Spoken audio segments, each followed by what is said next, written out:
So, guys, I was just thinking about something, but I'm pretty sure I can make a compelling argument that the Incredible Hulk is not just the avatar of destruction for the one above all, but that he's more so his heart. Now, what do I mean by that? I think that the Incredible Hulk is the real-world physical manifestation of the turmoil that the one above all felt when he had a conflict in seeing Brother Deep and becoming the one below all. You see, when we look at the Incredible Hulk's character, one thing that's always been a staple about him is that he's just angry. He's always been angry as hell, always been described as having unlimited rage, but we've never known why. And well, I believe the answer to that question is something that we were given the first half of in the Immortal Hulk, and I believe we're going to be given the second half of in Philip K. Johnson's current run on the Hulk. But you see, when we look at the Immortal Hulk, we learn that the Hulk is the child of the one above all. He tells him that he is his creation and that he is necessary. He tells the Hulk that there is weight and that there is a counterweight. And, well, it's basically at this point where the Hulk has asked the one above all the one question that we've always wondered. Why is he always so angry? And, well, the one above all says, well, the question is, what have you become, man? He also asks him, what will he become? And the one above all tells him, with these hands he builds, and with other hands he breaks. He breaks to build anew, and he asks, have you my strength? Have you an arm like mine? Would you build or would you break? You are my creation. I made you the counterweight. To ask of you, are you the Gabora or the Golachab? And what of the Chesed? What of mercy? What will you become? For the left hand is strength, but the right hand is mercy.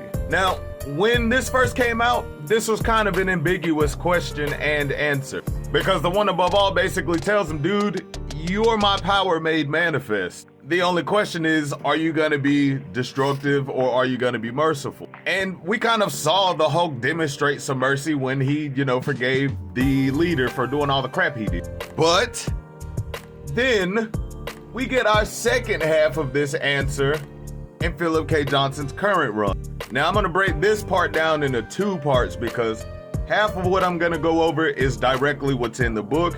The other half of what I'm going to go over is what I personally believe is going on. But I will try to make the two tie together as seamlessly as I can. I got y'all. Now, the reason that I believe that the Hulk is the one above all / one below all's heart is because of this. Because we learned that when the one above all was creating everything, a being by the name of the mother of all horrors created a whole bunch of monstrous stuff in spite of him. And she created this creature called Brother Deep to shine brighter than the one above all, which he did. And this infuriated the one above all.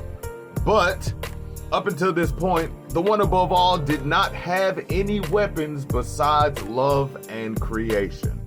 So what he did was he transformed into a giant hulking monster with bright green eyes, whose weapon was rage and destruction, and decimated Brother Deep. Now this is where the speculations come in. It's at this point that being the being that the one above all is, not really trying to use anger and hate in a world of creation. So he split himself off into the one below all, placing him below all of creation.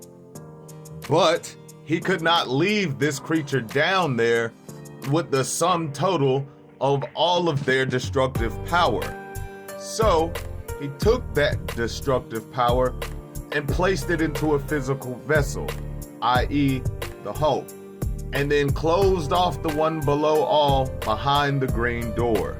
Which is why we had this whole the one below all trying to possess the body of the Hulk, so that way he would regain the complete and limitless power of the one above all to go back and destroy the one above all, and then reign supreme over the omniverse. But we see that that did not happen. Now that the green door is closed and the one below all is trapped in the below place, this being the mother of all horrors is trying to get its hands on the Hulk, or what she calls the fractured sun.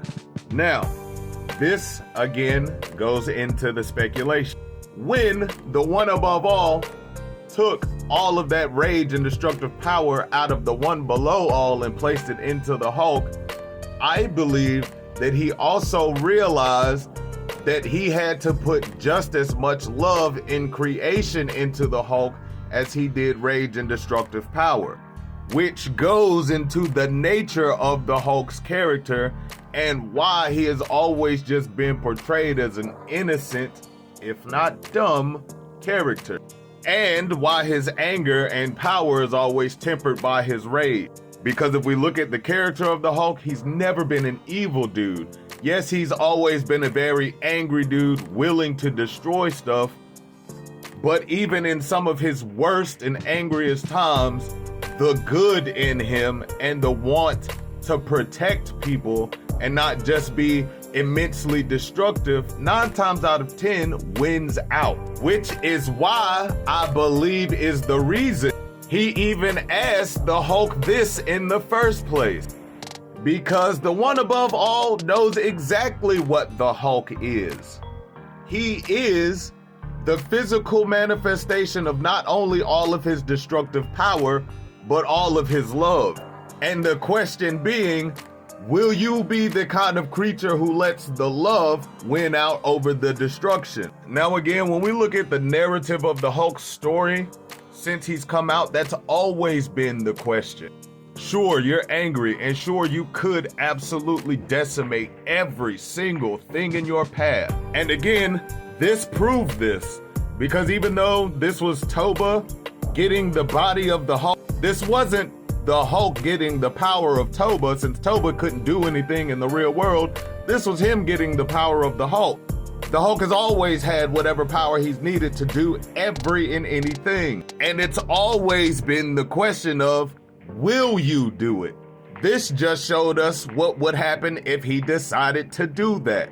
If you want my honest opinion, and I'm about to get a little metatextual here, I believe that what the one above all is trying to do is take his heart, the good and the bad, put it in a physical form, and really see where his heart is at. Because sure, as an omnipotent being, he knows where he would like this to go, but with the whole free will and all that good stuff, I feel as if what he's trying to do is see if a sentient creature who has no concept of the grand scheme of things had infinite and unlimited power and the ability to do whatever it wanted, what would it do? And I believe based off what the Hulk decides to do will be what Tooa decides to do. But if I'm gonna be honest, even with the Hulk being as angry and as destructive as he is right now, being strong enough to kill beings that were so powerful that they forced God to Hulk out, even though he doesn't have to because he's strong enough to do whatever he wants to do, he still chooses the right hand. He still chooses mercy. And that's why I say that the Hulk is the heart of not just the one below all, but the one above all. Because he shows such strength to overcome the rage of the one below all. He overcomes God's rage with love. Even when he's overtaken in moments of unfathomable rage, he still chooses mercy. And only a being who is filled with as much of God's love as he is with the devil's rage has the ability to know when he needs to be a monster and when he needs to be a man. The Hulk has always been a character who has shown that he has a limitless capacity for both love and destruction. Just like Tooa, just like Toba, just like you, and just like me. And I think the Hulk is proving, especially to the one above all, that even with all the rage in existence, that the power of a strong heart can really overcome anything that there is, which is why the Hulk will always be the strongest one there is.